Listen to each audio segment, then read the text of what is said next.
En la puesta en el aire, aquí Lucas Molinari junto a Leila Vitar. 14 grados 5 la temperatura actual, 20 de máxima para este lunes 28 de abril. Bueno, y vamos a hablar de esta tensión que va en aumento entre India y Pakistán y para eso le damos la bienvenida al analista internacional Tadeo Castiglione. ¿Cómo estás, Tadeo? Muy buenos días, querida Leila, querido Lucas. Espero que tengan un excelente día. Todo muy bien por aquí. Buen lunes. Buen lunes, Tadeo, y gracias por tu tiempo con Radiográfica. Bueno, nos contás un poco qué está pasando entre estos dos países y si te parece un poco de contexto histórico, ¿no? Porque digamos, es un conflicto que viene desde la Segunda Guerra Mundial, básicamente, ¿no? Claramente estamos hablando de países en los cuales el imperialismo de alguna u otra manera fue el que definió las fronteras actuales, dividiendo dos países con una gran profundidad, pero dejando integrado en diferentes países, en el caso de la India, población musulmana conviviendo con otras poblaciones que no se van a llevar jamás históricamente, al menos desde el aspecto religioso, como es el hinduismo y una población musulmana principalmente en la región de Cachemira. La actual tensión entre la India y Pakistán se da tras un ataque terrorista en la región de Cachemira, región musulmana, pero en los cuales el ataque se centró en contra de unos turistas hindúes, que dejó un saldo de al menos 10 muertos, y inmediatamente el gobierno de la India acusa a Pakistán de estar detrás de este ataque, algo que es muy difícil de comprobar si uno no presenta pruebas y más estamos hablando de dos potencias nucleares como es la India y Pakistán. Son acusaciones muy severas para un contexto de tensión continua históricamente entre los dos países, incluso en su guerra de independencias hubieron choques constantes, por lo cual volver a reflotar conflictos es algo sumamente grave en el escenario actual. Y cómo llega, porque hay que contextualizar cuál es la situación interna de cada país en medio de estas acusaciones y en medio de esta nueva ola de tensión. Bueno, recordemos que la India, bajo la presidencia de Narendra Modi, mantiene un estado muy religioso extremista hindú de defensa de las principales castas del país Ujú. y con incluso elogios continuos al gobierno de Netanyahu en Israel por cómo logró exterminar a la población en Gaza, es decir, por su política en contra de los musulmanes. Entonces vemos a un presidente de la India muy extremista, cada vez más radicalizado y con graves problemas internos políticos. Recordemos que la última elección en la India, Modi gana, vamos a decir, arañando las paredes y la oposición encabezada por Rahul Gandhi y otros componentes políticos indios le empiezan a pisar los talones y en medio de esto, bueno, siempre alguna connotación nacionalista extra sirve para aumentar el apoyo popular y en esa situación llega la India en este conflicto acusando a su vecino Pakistán de estar detrás de movimientos terroristas.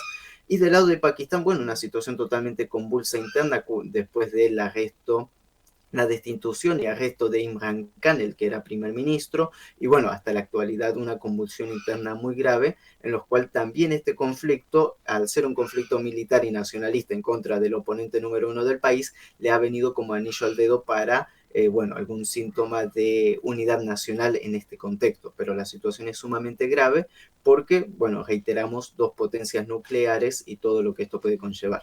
Tadeo, entonces, para sintetizar, tenemos una India fuerte con un gobierno que no es muy conocido acá en la Argentina, pero que es en un punto sanguinario, ¿no? Con opositores. No sé si lo digo bien. Y por otro lado, un Pakistán que tiene un gobierno débil con un opositor que ha sido encarcelado y con muchas protestas, es decir, con una desestabilización política que en Pakistán se viene profundizando. Claramente es, a modo de resumen, es un buen resumen, sumado también de que en el lado pakistaní el peso militar es mucho más fuerte en las decisiones políticas que se toman. Recordemos que hay un generalato militar muy importante que ha estado detrás del arresto tanto de Imran Khan como también de mantener los intereses pakistaníes. Pero más allá de lo que podremos interpretar como un conflicto entre dos países por cuestiones limítrofes o por cuestiones religiosas, yo creo que siempre hay que tener en cuenta el contexto geopolítico. La visita justamente un día antes de que todo esto estalle del vicepresidente de Estados Unidos a la India, creo que nos tendría que hacer un poco de ruido Claro. y que también este conflicto atente directamente contra China, porque la primera medida que toma la India parece una medida que ya estaba programada hace mucho tiempo porque nada tiene que ver con el conflicto en Cachemira, que es cerrar las represas del Indo, del río Indo, lo cual generaría una gran sequía en Pakistán. Es decir, la medida que toma inmediatamente la India no coincide con una medida de escalada fronteriza, sino más bien con una jugada geopolítica que termina afectando a China. Entonces también creo que es necesario entenderlo desde esa perspectiva para comprender que más se utiliza como excusa una cuestión territorial fronteriza para atacar y hacer movimientos geopolíticos mucho más profundos. Ahora, qué complejo, ¿no? El rol de India, también miembro de los BRICS, un país también clave en la multipolaridad. Em, ¿Cómo pensás que pueden jugar el resto de los actores regionales? Ahí, bueno, hablabas de China, pero también Irán dijo que tiene interés en ser un mediador en este conflicto. ¿Cómo pensás que puede jugar el resto de los países para, bueno, apaciguar esta situación y evidentemente la intención que tiene Estados Unidos de, bueno, escalar, ¿no? En las tensiones en esta parte del mundo. Muy buena pregunta, Leila, porque siempre tenemos que observar la India con esta doble jugada. Y esta doble jugada, esta dualidad que hace la India, no nos tiene que sorprender. Por un lado, parte activa del BRICS, beneficiándose de todos los desarrollos del BRICS, y principalmente, por ejemplo, uno de los principales beneficiarios de la sanción en contra de Rusia es la India, porque es quien revende el petróleo ruso en el mercado internacional. Entonces ha obtenido importantes ganancias en medio de este conflicto, pero ahora también es la misma India que forma, por ejemplo, la coalición del Quads, estos países de Estados Unidos que sirven para meter mayor presión en el Indo-Pacífico para contener a China. Y recordemos que uno de los principales opositores a China es exactamente la India, con quien también tienen problemas territoriales de delimitación en el Himalaya. Entonces hay muchas cuestiones que se ponen como un cóctel explosivo en este contexto y hay que entender esta política de la India de obtener el máximo beneficio, pero a la misma vez participando activamente en sus jugadas internacionales. Ahora bien, la intervención de Irán es sumamente interesante porque Irán y Pakistán también comparten una frontera muy activa, relaciones de paz totalmente establecidas, entonces esta mediación de Irán va en ese sentido y también hay que reconocer el rol de Pakistán como el único país de la gran nación árabe, si lo podemos decir, aunque no son árabes, pero sí dentro del mundo religioso musulmán,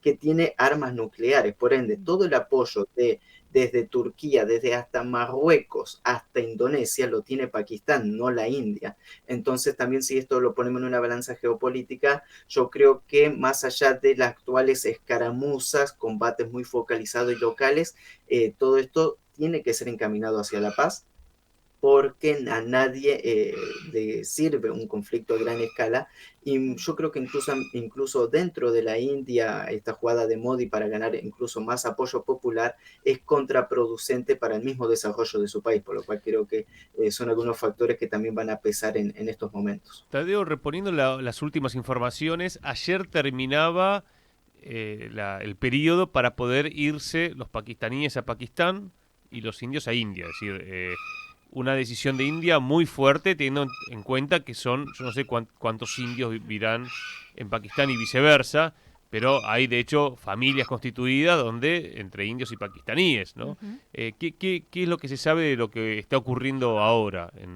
después de este ultimátum de India? Sí, muy probablemente haya algún tipo de aplazo porque estamos hablando de millones de personas que están siendo obligadas a abandonar sus tierras, por lo cual es una decisión muy grave. Y a la misma vez la India había puesto en riesgo cancelar cualquier tipo de negociaciones de paz y de cesar fuego que se habían llevado años anteriores con Pakistán, principalmente el acuerdo de Tashkent, que era un acuerdo más bien de mediación y de paz. Entonces es bastante complicado. Y si la India continúa tanto con las deportaciones como mantener cerrada el grifo del río Indo a través de las represas, bueno, Pakistán ya dijo que esto iba a tener una clara respuesta militar en medio de este contexto. La India creo que está jugando a tratar de escalar al máximo y tratar de obtener algún beneficio. Ahora bien, en este contexto es muy difícil obtener beneficios. Ya en el año 2019 hubieron conflictos y choques militares entre la India y Pakistán. En aquel tiempo Imran Khan, el ex primer ministro que actualmente está preso en Pakistán, fue uno de los principales que hizo gran gesto para la paz, pero actualmente no está Imran Khan, el gobierno pakistaní está débil, se beneficia también de este conflicto y entonces esto vuelve un poquito más complicadas las tensiones regionales. Pero yo creo que vamos a ver una evolución en medio de esto, a la misma vez que también van a avanzar las mesas de negociaciones y los intermediarios internacionales, los cuales van a intervenir tarde o temprano para mantener la paz y para de alguna manera cortar esta jugada que ha estado haciendo la India a favor de Estados Unidos en esta guerra en contra de China. Recordemos que un conflicto no únicamente afectaría tanto el mercado petrolero internacional, sino que también las rutas comerciales. Y el principal motor de China dentro de su proyecto de la Franja y la Ruta es Pakistán, porque tiene el principal corredor en movimiento de infraestructura, que es el corredor chino-pakistaní, el cual no es menor.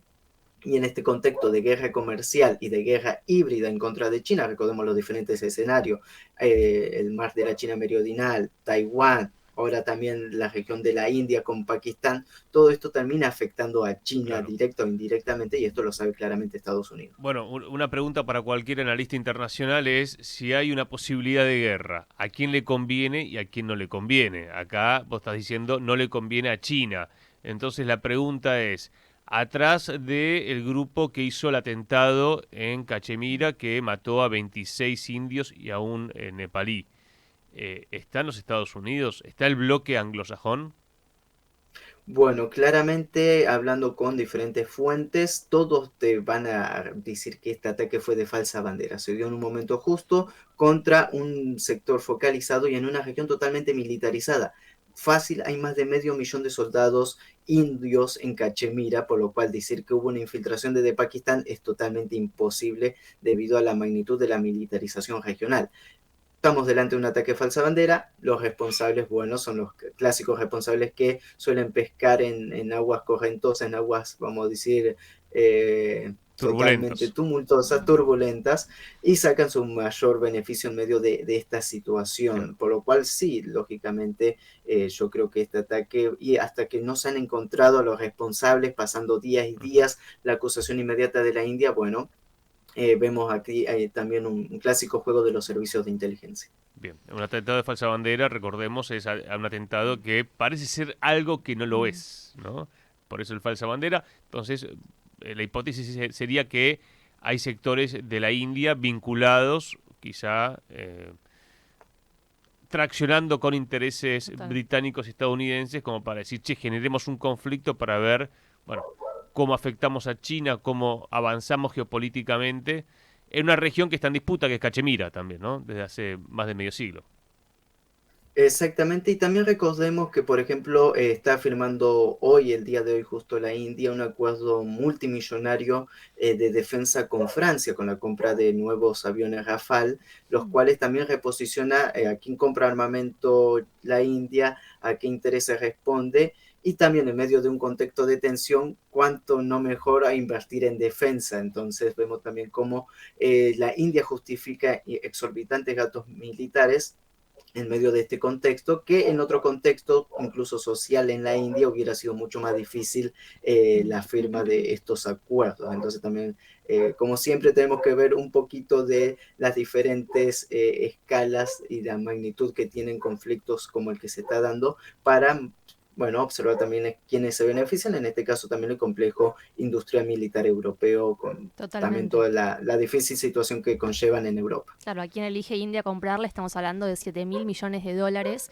Uno de los mayores contratos de defensa en la historia de India es con Francia. Así que, bueno, quedó clarísimo realmente el repaso histórico y además, bueno, la actualidad para comprender también India, ¿no? Como un actor clave en la región y evidentemente un interlocutor que es mucho más fácil para Estados Unidos que China, claramente. Gracias, Tadeo, como siempre, por tu tiempo con nosotros. Fuerte abrazo y que tengan excelente semana. Igualmente, ahí pasaba el analista internacional Tadeo Castiglione. Que tenía el pajarraco y después tenía el perro.